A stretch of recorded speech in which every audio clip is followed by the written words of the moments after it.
Ladies and gentlemen, dear subscribers, today we're diving into one of the most fascinating royal rivalries that shaped the British monarchy, the decades-long feud between Queen Mother Elizabeth and Wallis Simpson, the Duchess of Windsor. This story of hatred, jealousy, and royal drama will reveal the shocking truth behind their relationship that spanned over half a century. They despised each other more than words could express. "That fat Scottish cook," hissed the Duchess of Windsor when describing her sister-in-law, Queen Elizabeth. "The people hate her," thundered Elizabeth in return, "and she hates this precious country. She doesn't belong here." Their mutual animosity began much earlier than most people realize, before the abdication crisis that would forever change the British monarchy.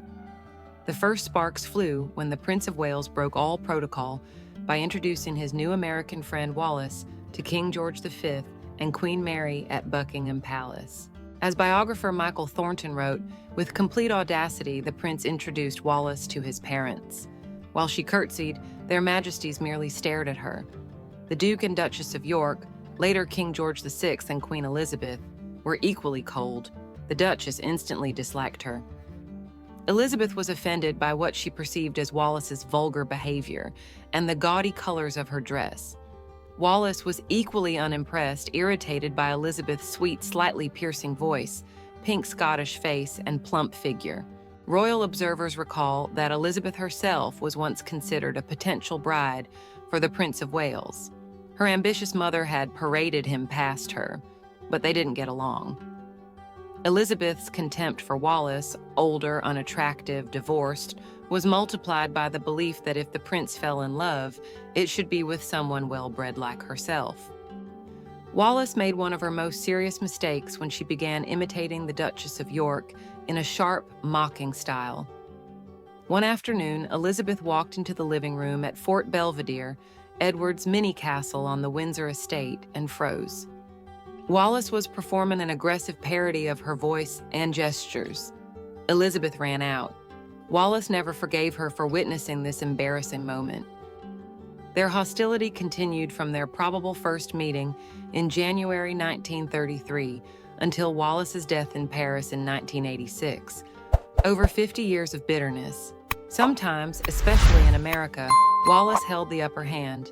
The Windsors reigned in New York society with their permanent luxury suite in the Waldorf Astoria Towers, reserved table at El Morocco restaurant, endless stream of gold-embossed invitations, and wall-to-wall press coverage.